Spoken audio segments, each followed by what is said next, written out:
Sir आप फिर आ गए, मैं फिर जाऊंगा, फिर आना है ना। चलो, ये कब तक सेशन चलेगा, ये ऐसा सिलसिला कब तक चलेगा जब तक हमारा सिलेबस कंप्लीट होता नहीं है। कुछ स्टूडेंट्स कह रहे हैं कि सर ऐसे करते करते हमारा सिलेबस कंप्लीट कब होगा। मैं एक चीज़ हमेशा याद रखो, सिलेबस कंप्लीट करना इंपॉर्टेंट नहीं है, किस तरीके से कंप्लीट हो रहा है दैट्स इंपॉर्टेंट।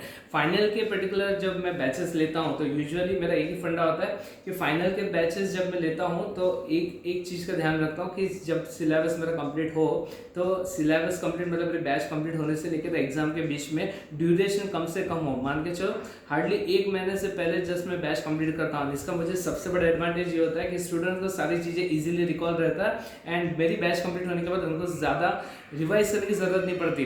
अभी अगर मान के चलो मैं 3 महीने पहले अगर तुम्हारा बैच कंप्लीट कर दूँ, फॉर एग्जाम्पल सुनो तो सही, हंसो मत, अगर मान के चलो मैं तुम्हारा बैच अगस्त या अभी ये जुलाई एंड तक के कंप्लीट कर देता हूँ, तो इसमें सबसे बड़ा चैलेंज ये रहेगा कि स्टूडेंट मॉड्यूल बंद करके रख देंगे एंड जो परफॉर्मेंस आज की तारीख में जो स्टूडेंट आज की तारीख में 80+ स्कोर कर रहे हैं, अगर मान के चलो रेगुलर बेसिस पे रिविजन नहीं हुआ, अगर ये लोग इसे ब्रश अप नहीं कर रहे तो ये चीज़ें भूल जाते हैं एंड इससे तुम्हारा क्वाइट ऑफ से कॉन्फिडेंस लेवल डाउन जाता है।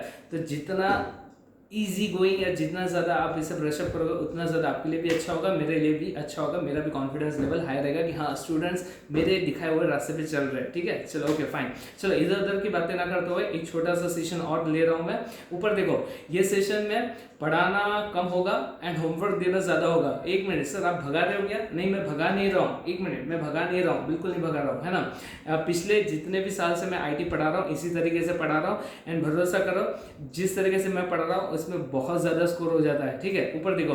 अच्छा, होमवर्क वही पार्ट मैं आपको देता हूँ जो एग्जाम में ज़्यादा मैटर नहीं कर रहा है एंड कुछ स्टूडेंट को ऐसा लगता है कि सर आप तो ये ड्रॉप कर रहे हो, ये तो स्किप कर रहे हो। नहीं, मैं स्किप वेप नहीं कर रहा हूँ, ये सिर्फ आपके एंड पे मैं रिस्पॉन्सिबिलिटी दे रहा हूँ कि ये पार्ट ये आपको खुद को ही पढ़ना है एंड ये पढ़ के कंप्लीट करना है। तो आज के सेशन में 2-3 बेसिक कॉन्सेप्ट में पढ़ाऊंगा। थोड़े बेसिक कॉन्सेप्ट होने के बाद आपके एंड पे ढेर सारा होमवर्क होगा, क्योंकि जो कि आज सैटरडे है, संडे को आपको ब्रेक रहेगा, तो आप एक दिन में ये पर्टिकुलर पार्ट कंप्लीट कर लेना। नहीं सर नहीं होता एक दिन में इतना पढ़ना, वैसे भी नीरज सर बहुत पीछे पड़े, बहुत होमवर्क देते हैं। ठीक है भाई, एक काम करना, ये चैप्टर होने से पहले तो एटलीस्ट पढ़ के कंप्लीट कर लेना।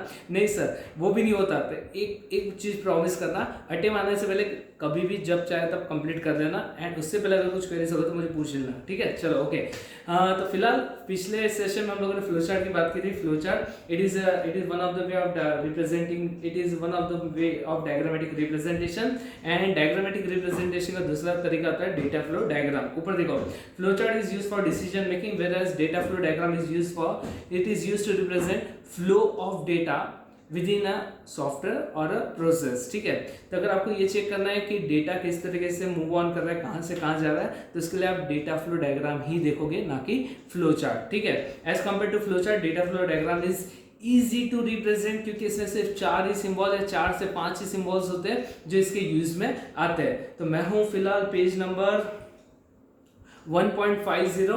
आ जाओ फटाफट। सर पहले वो फ्लो चार्ट के जो एग्जांपल्स है, अरे बाबा मैंने कहा ना तुम्हें कि फ्लो चार्ट का मैं सेपरेट सेशन लूंगा, काहे इतना टेंशन ले रहे हो। अभी सिर्फ इतना ध्यान में रखना, फ्लो चार्ट में आपको 2 एग्जाम क्वेश्चन लर्न करने, एक तो उसका advantage and disadvantage. Another important concept जिनके ऊपर आज तक इनकी नजर नहीं गई, नजर गिर गई तो पूछने के चांसेस फुल ऑन है। ओके चलो, data flow diagram page number 1.50, content number 1.7.2 मिला के ढूंढ लो। चलो वेरी गुड, वहां से शुरू कर रहा हूँ, चेक करो। हाँ, उसमें डेटा फ्लो डायग्राम करके बड़ा सा हेडिंग है, उसमें सेकंड लाइन अंडरलाइन करो। Data flow diagram shows the flow of data और information from one place to another. Bracket complete किया, ब्रैकेट कंप्लीट। ओके चलो गुड। अब सुनो, क्लियर। अच्छा, पल्लवी मुझे पूछ रही है कि सर वो 4 से 5 सिंबल कौन से मैंने पढ़ना है, बहुत मन कर रहा है। ठीक है, मुझे भी बताया तुम्हें मन कर रहा है, तो एक काम करो, नीचे में आ जाना, अगले पेज पे 1.5.1, वहाँ पे तुम्हें एक चार्ट मिलेगा। तो वो चार्ट इंपॉर्टेंट है, एग्जाम में इनके सगों क्वेश्चन आते हैं, आने के चांसेस है इसके ऊपर कि कौन कौन से सिंबल यूज में आते हैं, तो वो सिंबल्स यहाँ पे दिए। ठीक है, टोटल 5 सिंबल। अच्छा बाय द वे, सबसे फनी पार्ट ये है कि यही concept same to same final में है, लेकिन फाइनल में सिंबल्स जरा अलग दिए, आपके मॉडल में सिंबल्स जरा अलग दिए। तो सर हमने कौन सा सिंबल यूज करना है? अरे फाइनल के मॉडल में जाने का काम ही नहीं है, आपके मॉडल में जो दिया वही पुटअप करना। चलो देखिए, नंबर 1। हाँ चलो, तो अगले पेज पे पेज नंबर 1.51 पे चले जाना, वहां पे पहला सेंटेंस है DFD basically provides an overview of, यहां से ब्रैकेट लेना, DFD basically provides an overview of. Sir data flow diagram देख के मुझे क्या पता चलेगा, देखो क्या क्या पता चलेगा, what data system process, number 1 क्या डेटा सिस्टम प्रोसेस करेगी आपको डीएफडी देख के पता चलेगा। Number 2 what transformations are performed, third what data are stored, and चौथा what results are produced and where they flow। ठीक है, क्लियर है। तो ये 4 एस्पेक्ट है जो आपको डेटा फ्लो डायग्राम देख के पता चलेगा। ठीक है, चलो नेक्स्ट पॉइंट। सर मुझे वो सिंबल्स देखने बड़े मन कर रहा है, चलो आ जाओ नीचे में। The main symbol used in DFD are given below, नीचे दिख रहा है क्या, यस वो उस पर फोकस करना। पहला वो डब्बा दिख रहा है क्या, बॉक्स, छोटा सा बॉक्स है ना, बिना कोने वाला बॉक्स, उसे मैं कहता हूँ बोले बिना कोने वाला, ढूंढो उसमें कोना है क्या, नहीं है, चारों तरफ से राउंड दिया है ना, तो उसे कहते हैं हम लोग प्रोसेस बॉक्स, है ना। तो जब डेटा फ्लो डायग्राम आप चेक करोगे तो प्रोसेस बॉक्स इस तरीके से रिफ्लेक्ट होगा, इसका मतलब यहाँ पे एक्चुअल प्रोसेसिंग हो रहा है। चलो देखो, step by step instructions are followed that transforms input into output. अरे प्रोसेस का मेन फंक्शन क्या था, ये इनपुट को लेगा, उसे प्रोसेस करने के बाद आउटपुट जनरेट होगा। फिर से प्रोसेस का मेन फंक्शन क्या होता है, ये इनपुट लेगा, उसके ऊपर जो प्रोसेस कहाँ है वो परफॉर्म करेगा एंड आउटपुट जनरेट करेगा। ठीक है, दैट इज रिप्रेजेंटेड बाय बिना कोना बॉक्स, है ना। इसके बाद number 2 line that shows a flow of data, the direction of data in which चलो देखो, data flowing from place to place such as an input और आउटपुट टू अ प्रोसेस। एक मिनट, डेटा फ्लो, अगर ये line जो यहाँ पे ये लाइन ऐसे ड्रॉ करते हैं, इसका मतलब डेटा ऊपर से लेके नीचे की तरफ फ्लो कर रहा है या from left to right flow कर रहा है। ओके, इसके नीचे एक्सटर्नल एजेंट, वहां पे लिख दो सोर्स और डेस्टिनेशन। तुम्हारा इसमें एक्सटर्नल डेस्टिनेशन लिखा है ना, रेक्टेंगल बॉक्स, उसको लिख दो सोर्स ऑब्लिक डेस्टिनेशन। बोले सोर्स ऑब्लिक डेस्टिनेशन मतलब सोर्स ऑब्लिक डेस्टिनेशन, सोर्स मतलब जहां से डेटा ओरिजिनेट होगा, जहां से डेटा फ्लो हो रहा है, मतलब मान के चलो PC1 टू PC2, तो PC1 will be considered as a source and जहां वहां से डेटा ओरिजिनेट हो रहा है एंड जा कर रहा है PC2, that is considered as a destination. तो दोनों भी PC1 and PC2 will be represented by rectangle box, उसी को हम लोग कहते हैं एक्सटर्नल एजेंट। देखो वहां पे लिखा गया है, यस द सोर्स और destination of data outside the system. Yes, इसका मतलब सोर्स वो जहां से डेटा ओरिजिनेट हो रहा है एंड डेस्टिनेशन मतलब जहां पे डेटा जा रहा है, that is represented by rectangle box. Okay, इसके नीचे डेटा स्टोर, फाइनल के मॉडल में यहाँ पे 2 हॉरिजॉन्टल लाइंस, हॉरिजॉन्टल ये ऐसा, समझ में आ रहा है, पैरेलल, है ना। तो 2 horizontal line represent where data is being stored. आपके इसमें थोड़ा सा डायग्राम अलग है, आप वही ले लेना। चलो देखो, data address being stored for later use usually correspondence to a data entity on data address. In short आप इतना भी लिख सकते हैं, 2 horizontal line represent a data storage. Okay, next point, real time link. What is real time link? ऊपर देखो, zigzag line जो है ना, ये कब काम में आता है, ऊपर देखो। रियल टाइम लिंक मतलब जब आप कार्ड स्वाइप करते हो, कार्ड जब स्वाइप करते हो, डेबिट कार्ड या credit card, none of your business यार, चल ठीक है, डेबिट कार्ड, एटीएम कार्ड, तो एटीएम कार्ड जब आप स्वाइप करते हो तो क्या होता है कि वहाँ पे प्रोसेस शुरू होता है। सिस्टम क्या करता है, आपके डेबिट कार्ड से इंफॉर्मेशन कैच करेगा एंड वो डेटाबेस में जाके चेक करके फिर से आपको रिवर्ट बैक करेगा। अगर डेटाबेस में आपका डेटा मैच हो गया तो आपको आगे एक्सेस अलाउ करेगा, अदरवाइज एक्सेस डिनाइड का मैसेज आएगा। तो ये क्या होगा, ये रियल टाइम है, आपको पता भी नहीं चलता कि कार्ड स्वाइप होने के बाद इतना सारा प्रोसेस हो गया। तो ये जो रियल टाइम प्रोसेस होता है ना, that is represented by zigzag line. देखो उसमें दिया है कम्युनिकेशन बैक एंड फोर्थ। मतलब बैक एंड फोर्थ मतलब जैसे कार्ड स्वाइप किया, डेटा कैप्चर हो गया, वो गया डेटाबेस में चेक करके आया एंड फिर से आपको रिवर्ट बैक किया, that is data back and fourth. Okay, communication back and fourth between an external agent and a process as the process is executing, that is represented by real time link। ठीक है, तो sir नहीं इतना ध्यान में आ रहा है, अरे काहे टेंशन ले रहा है, सिर्फ इतना ध्यान में रखो कि टोटल 5 सिंबल यूज में आते हैं। पहला कौन सा आता है, बिना कोने वाला box, that is considered as a process box. Okay, number 2 straight line that represents a flow और direction of data in which it is flowing. Okay, and तीसरा rectangle box that is considered as a source and destination, and नीचे second 2 horizontal line represent where data is being stored, and last one real time link. ठीक है, चलो done, यहाँ तक है okay. तो यहाँ तक के हमारा ये part complete data flow diagram के ऊपर, बस इतना ही पढ़ना है, ज़्यादा डिटेल में मत जाना। अच्छा पल्लवी पूछ रही है सर वहाँ पे स्विम लाइन का एक कॉन्सेप्ट है। स्विम लाइन का कॉन्सेप्ट मैं रफली एक्सप्लेन कर देता हूँ, ज़्यादा डिटेल में मत जाना। इनफैक्ट मैंने जब तक क्या कहते हैं डीसा किया, तो डीसा में भी स्विम लाइन का कॉन्सेप्ट नहीं था। इनफैक्ट मेरी लाइफ में स्विम लाइन का कॉन्सेप्ट मैंने सिर्फ पहली बार आपके मॉड्यूल में पढ़ा था। ठीक है, तो स्विम लाइन मतलब ये एक डेटा फ्लो डायग्राम का ही एक पार्ट है। इसमें क्या होता है कि आपके इसमें जब मैं आगे जाऊंगा तो वहाँ पे कुछ डायग्राम्स आएंगे, तो वहाँ पे मैं एक्सप्लेन करूँ what do mean by swim line. अभी के लिए सिर्फ इतना ध्यान रखो, देयर आर टू कॉन्सेप्ट, एक तो फ्लो चार्ट होता है, नंबर 2 डेटा फ्लो डायग्राम। ठीक है, अब यहाँ तक के तो आप आ गए। ठीक है, अब आपका पार्ट आगे शुरू होगा। होमवर्क आ रहा है पास में, बहुत सारा होमवर्क जो आपके एंड पे रहेगा। ठीक है, चलो आगे बढ़ो। तो आगे जैसे जैसे आप जाओगे तो वहाँ पे एक हेडिंग आएगा, page number 1.52, diagrammatic representation of specific business process. मिला क्या? Diagrammatic representation of specific business process. वहाँ पे पहला आएगा कस्टमर ऑर्डर फुलफिलमेंट। ऊपर देखो, ये वाला पार्ट हमारा कोई काम का नहीं है, एग्जाम से इसका कोई कनेक्शन नहीं है। सेम कॉन्सेप्ट आगे रिपीट हो गए, तब मैंने वहाँ पे पढ़ाना है। ठीक है, तो फिलहाल हम लोग ये देख रहे हैं कि जितने भी बिजनेस प्रोसेस है उसका डायग्रामेटिक रिप्रेजेंटेशन कैसे होता है, वो उन्होंने यहाँ दिया है ना। अभी थोड़ा सा ऊपर से जाएगा, थोड़ा सा फोकस करना।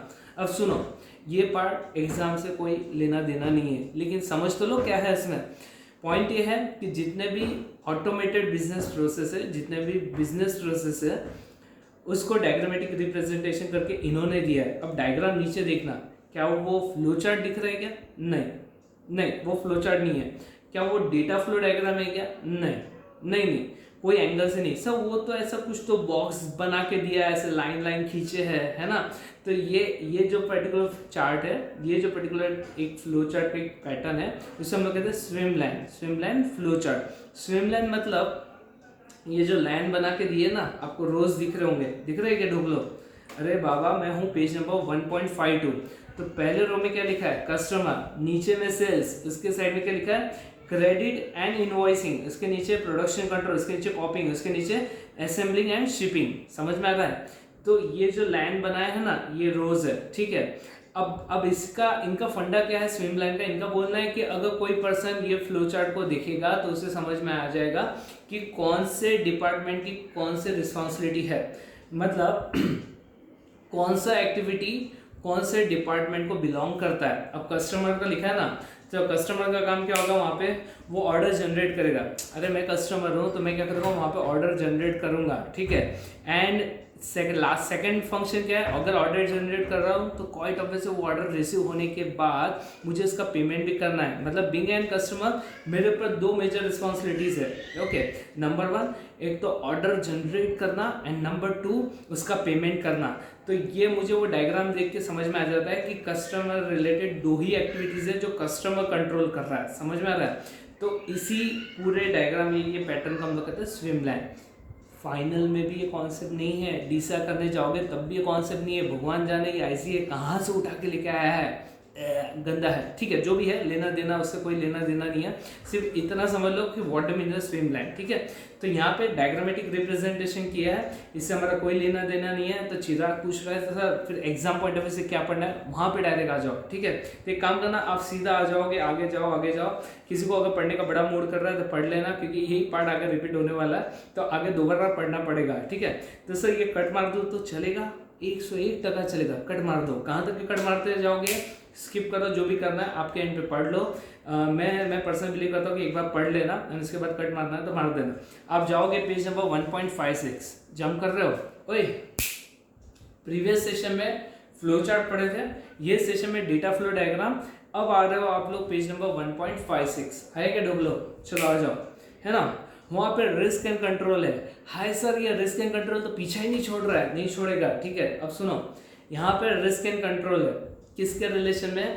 Risk and control related to specific business processes. ठीक है, तो इनका कहना है कि हर एक बिजनेस में कुछ स्टैंडर्ड प्रोसेस होते हैं, तो उसके रिलेशन में कुछ रिस्क एंड कंट्रोल होते हैं, वो हमें यहाँ पे पढ़ना है। सर टेंशन आ रहा है? टेंशन मतलब इजी गोइंग है। अच्छा, अभी इसमें एक ट्रिक है, वो मैं आपको बाद में एक्सप्लेन करूँगा। फिलहाल जितना कॉन्सेप्ट मुझे पढ़ाना है वहां तक क्या पा जाओ, ठीक है। चलो देखें, risk and control for specific business process मिला, ओके चलेगा। आए यहाँ तक है, मैं हूँ पेज नंबर 1.56, कंटेंट नंबर 1.8। झट से आ जाओ, मैं तब तक क्या है। चलो तो आगे बढ़े, सब लोग है अभी फिलहाल पेज नंबर 1.56, वहाँ पे कंटेंट नंबर 1.8 है। अब ऊपर देखो, जितने भी स्पेसिफाइड बिजनेस प्रोसेस है, स्पेसिफाइड बोले इन्होंने, इसमें मतलब सारे बिजनेस प्रोसेस को वो लोग यहाँ डिस्कस नहीं कर रहे हैं, लेकिन जो अच्छे खासे मोटे मोटे बिजनेस प्रोसेस है जैसे सेल्स होते हैं, परचेस होते हैं, अमका एंड डमका, तो वो हमें यहाँ पे पढ़ना है। तो जितने भी स्पेसिफाइड बिजनेस प्रोसेस है उसके रिलेशन में रिस्क क्या है एंड उसके रिलेशन में कंट्रोल्स क्या है वो हमें यहाँ पे पढ़ना है। एकदम पांचवें कॉन्सेप्ट है, एक ट्रिक है, बस वो ट्रिक फॉलो करना। एग्जाम में अगर ये कैटेगरी से क्वेश्चन आए तो आप 101% अटेम्प्ट करोगे एंड यहाँ पे स्कोर भी करोगे। यूजुअली मैं कह रहा हूँ कि 90% स्टूडेंट्स ये पार्ट को ड्रॉप कर देते हैं, इवन ये पढ़ाया भी नहीं जाता, ठीक है, इवन ये पढ़ाया भी नहीं जाता, लेकिन मैं पढ़ा रहा हूँ। द रीजन भी मैं चाहता हूँ कि आप लोग ये पढ़ोगे भी और यहाँ पे अगर क्वेश्चन आता है तो यहाँ पे स्कोर भी करोगे। सिंपल ट्रिक है, वो फॉलो करना है, लेकिन वो ट्रिक पढ़ाने से पहले बेसिक कॉन्सेप्ट कंप्लीट कर लेते हैं। ऊपर देखो, अब पॉइंट ये है, फंडा ये है कि जिन्होंने टैली प्रोग्राम यूज किया होगा, टैली प्रोग्राम है ना, जिन्होंने टैली प्रोग्राम यूज किया होगा या और कोई सॉफ्टवेयर लॉन्च किया होगा, तो कभी कोई सॉफ्टवेयर को इंस्टॉल करते देखा है क्या? ऊपर देखो, अगर आपका पीसी मान के चलो फॉर्मेट करने की जरूरत पड़ती है तो सबसे पहले क्या होता है, कॉन्फ़िगरेशन सेटिंग होगा। अरे भाई, अगर तुम्हारा पीसी बार बार रिबूट हो रहा है, अगर आईटी पर्सन को बुलाओगे तो क्या कहता है, फॉर्मेट मारना पड़ेगा। फॉर्मेट मारना पड़ता है, इसका मतलब क्या करता है, जब वो फॉर्मेटिंग करेगा तो वहाँ पे सबसे पहले कॉन्फ़िगरेशन सेटअप करेगा, ठीक है। उसी तरीके से जब आप टैली सेटअप करोगे तो टैली में भी सबसे पहले कॉन्फ़िगरेशन सेटअप होता है, वो सेटअप रन करते हैं ना, that is considered as a configuration setting. जब कॉन्फ़िगरेशन सेट हो जाएगा तो वहाँ पे दो कैटेगरीज आएंगे, पहला एक तो आ जाएगा आपका master file and number 2 transaction file. ऊपर देखो, टैली में अगर किसी ने गलती से अकाउंटिंग किया होगा तो यहाँ पे सबसे पहले मास्टर फाइल बनता है और उसके बाद ट्रांजैक्शन फाइल्स बनते हैं। तो जब मास्टर फाइल क्रिएट होता है तो वहाँ पे भी कुछ पैरामीटर्स होते हैं, वो आपको सेट करना होता है, आपका नेम, एड्रेस, अमका ढमका देना होता है। मास्टर फाइल समझ में आता है ना? मास्टर फाइल मतलब किसी एक पर्सन के रिलेशन में अकाउंट क्रिएट करना है। एक बार अकाउंट क्रिएट हो गया तो उसके रिलेशन में जो भी ट्रांजेक्शन आपको पास करना है वो करोगे। फॉर एग्जांपल, मान के चलो मैंने कुछ goods on credit basis purchase किए, आपसे किए, तो आप क्या करोगे, by Vishal Malviya account debit to sales account करोगे। लेकिन विशाल मालविया अकाउंट डेबिट तब करोगे जब मेरा मास्टर अकाउंट वहाँ पे क्रिएट होगा। अगर मान के चलो आपने मेरा मास्टर अकाउंट क्रिएट नहीं किया है तो क्वाइट ऑब्वियस है वहाँ पे वो एंट्री एक्सेप्ट करेगा नहीं। तो इसका मतलब विशाल मालविया के नाम से अगर एंट्री पास करना है तो सबसे पहले मास्टर फाइल क्रिएट करो। मास्टर फाइल में मेरा नेम, एड्रेस एंड सब चीज़ें बेसिक इन्फॉर्मेशन दोगे।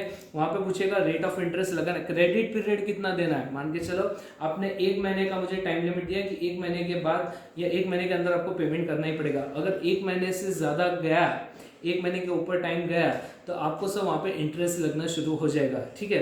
तो जब आप मेरे मास्टर फाइल क्रिएट करोगे तो सबसे पहले मुझे आप आपके क्रेडिटर्स लिस्ट में, नहीं सर, डेटर्स लिस्ट में डालोगे, ओके।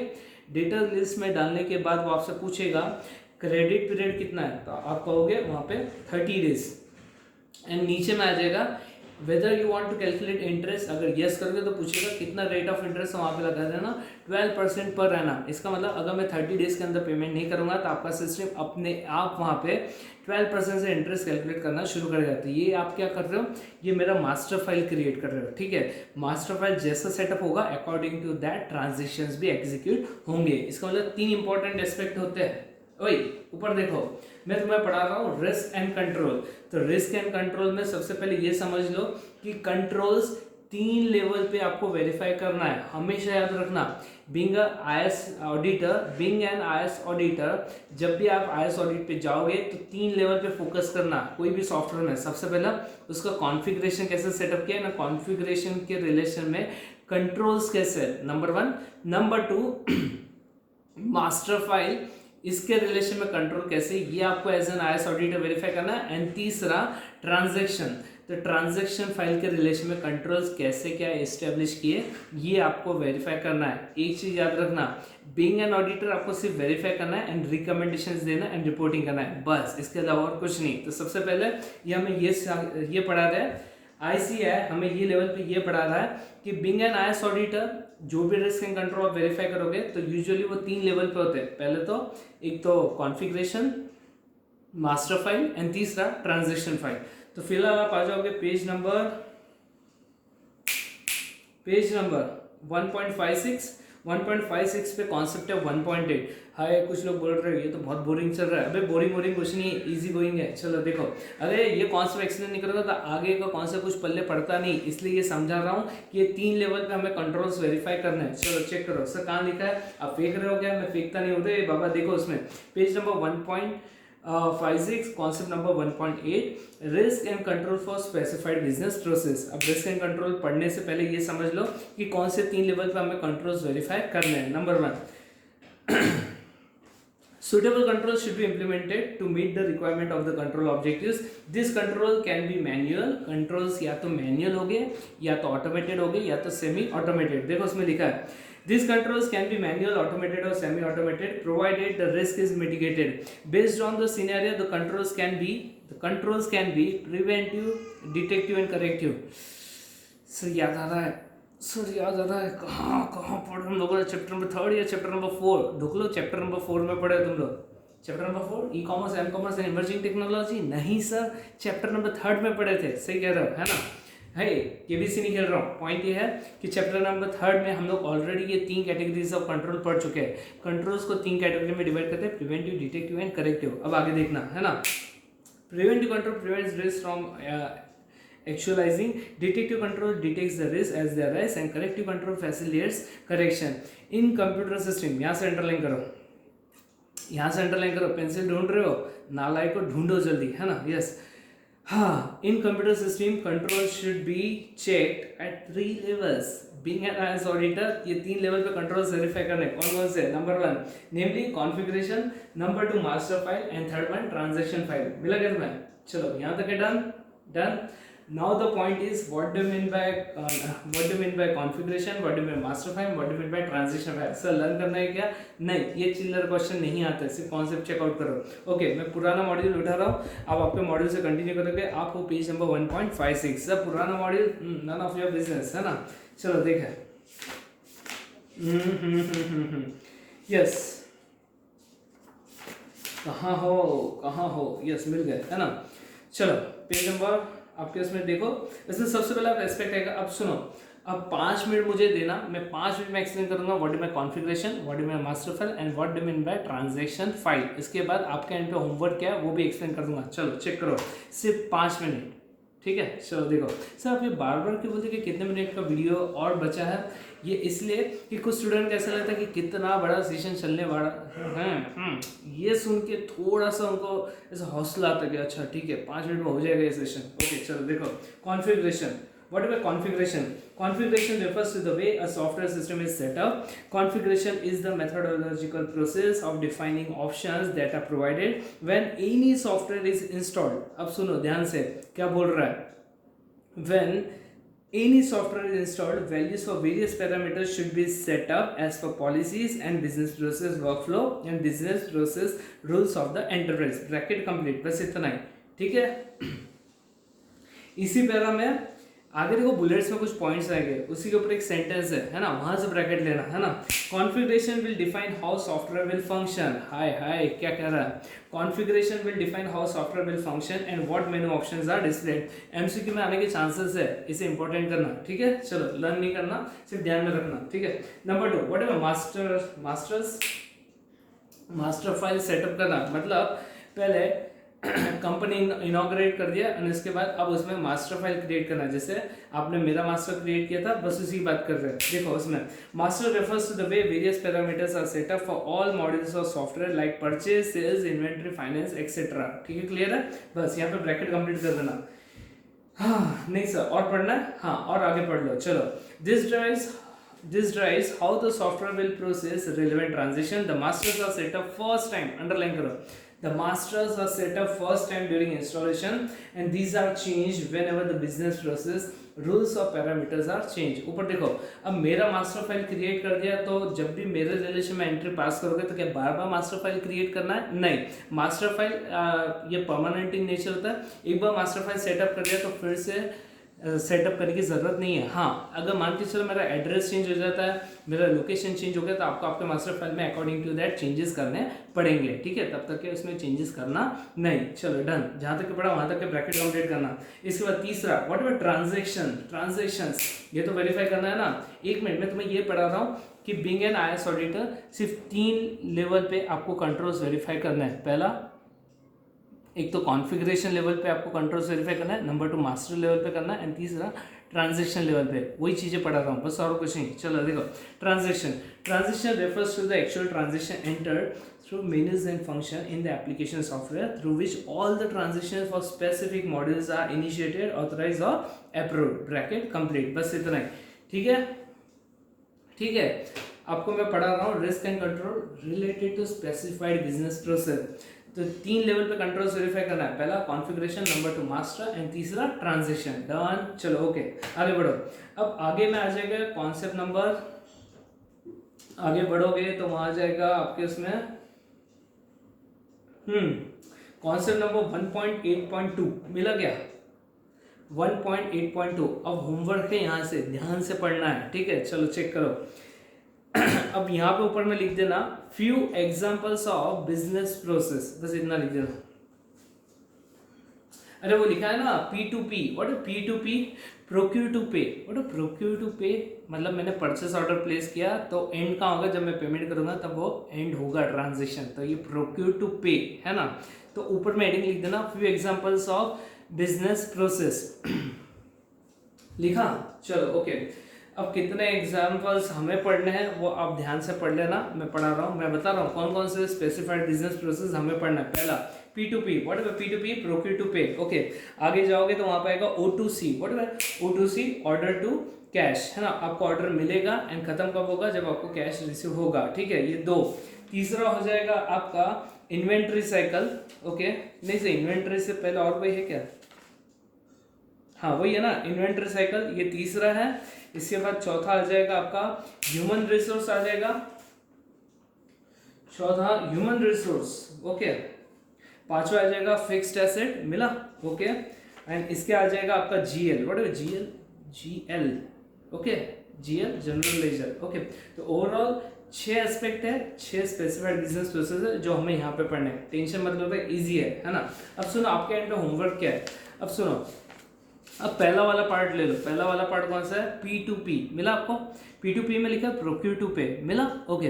प्रोक्यूर टू पे में उनका बोलना है कि ये पर्टिकुलर ट्रांजेक्शन में जितने भी रिस्क एंड कंट्रोल है उससे वो आपको यहाँ पढ़ा रहे हैं। तो प्रोक्यूर टू पे में देखो नीचे 2 टेबल है, पहला मास्टर फाइल होगा, पहला मास्टर है, एंड नंबर 2 ट्रांजेक्शन। कॉन्फ़िगरेशन है क्या, नहीं होगा, नहीं है ना। ऑर्डर टू कैश में चले जाओ, कॉन्सेप्ट नंबर 1.8.3, उसमें उसके नीचे भी 2 टेबल्स हो गए, एक तो मास्टर होगा और उसके नीचे ट्रांजेक्शन है, मिला गया, ओके। इसके आगे जाओ इन्वेंट्री साइकिल में जाओ तो वहां पे भी मास्टर एंड ट्रांजेक्शन, ओके। अब सुनो, इसका मतलब सर 6 के 6 एस्पेक्ट में इसी तरीके से टेबल्स बना के दिए, हाँ दिए, इसका मतलब ये टेबल्स कॉमन हो गए। अब सुनो पैटर्न लर्न कर लेना, हाँ ये ट्रिक है।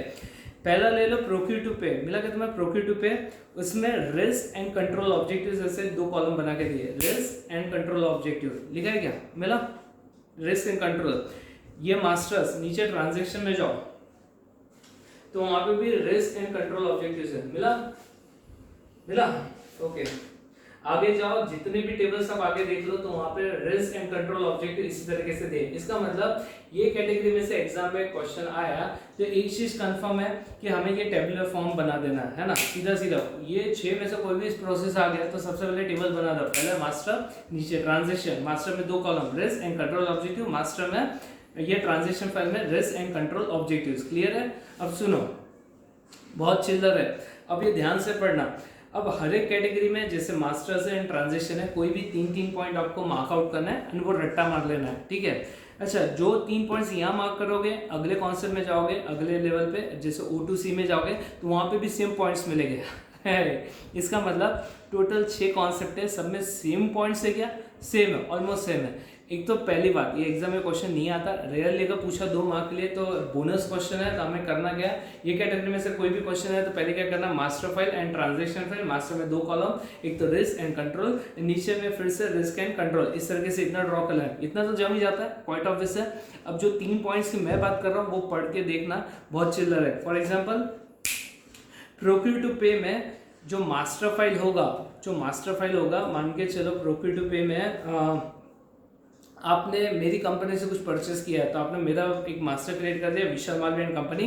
तो ये मास्टर फाइल के रिलेशन में रिस्क क्या होगा, तो देखो पहला unauthorized changes to supply master file, मतलब सबसे बड़ा रिस्क ये है कि कोई भी थर्ड पर्सन आके मास्टर फाइल में ये काड़ी काम कर सकता है, जिसका बेसिक ऑब्जेक्टिव और भी 5 है। देखो क्या लिखा है, only valid changes are made to the supply master file. अब ये कोई कंट्रोल है ना, इसी तरीके से। अब नीचे आओ, एक पॉइंट छोड़ के, changes to supply master files are not correct. अब चेंजेस किए तो किए, ऑथराइज किए, लेकिन गलत कर दिए, अरे मेरा एड्रेस गलत डाल दिया है, तो इसका बेसिक ऑब्जेक्टिव होगा मेक श्योर कि एड्रेस ही डालो। देखो वहाँ पे क्या लिखा है ना, changes to the supply master files are accurate. ले 5 मैं वही बोल रहा हूँ, बहुत 5 है। तो ये आपको करना क्या है, मेरा अगला सेशन शुरू हो उससे पहले आपको ये 6 के 6 एस्पेक्ट के रिलेशन में इसी तरीके से पॉइंट्स टिक करके रख लेना। जो पॉइंट्स यहाँ, ये पॉइंट्स आगे के उसमें भी कॉमन चलते हैं, ठीक है। तो ये ट्रिक है यहाँ पे कि ये कैटेगरी में से आया, तो यही फॉर्मेट में इसी तरीके से पॉइंट लिखने हैं। हार्डली एग्जाम में पूछे गए क्वेश्चंस, लेकिन अगर आते हैं तो बोनस से हमें छोड़ना नहीं है। तो सर फिर आप क्या करोगे, अबे ढूंढ लो, मैं अगले सेशन में इसी पार्ट में से कुछ एस्पेक्ट डिटेल में पढ़ाना है, वो मैं आपको पढ़ा दूंगा, ठीक है। तो अभी के लिए बस इतना ही है। बहुत टेंशन आ रहा होगा तो आराम से पढ़ो, ये चैप्टर होने से पहले मेक श्योर कि ये सारे कॉन्सेप्ट पढ़ के हो जाने चाहिए। अगले सेशन में इसी के रिलेशन में मैं और डिटेल में कॉन्सेप्ट पढ़ाने वाला हूँ, ठीक है। तब तक के लिए sayonara and have a great day and enjoy your weekend. Thank you.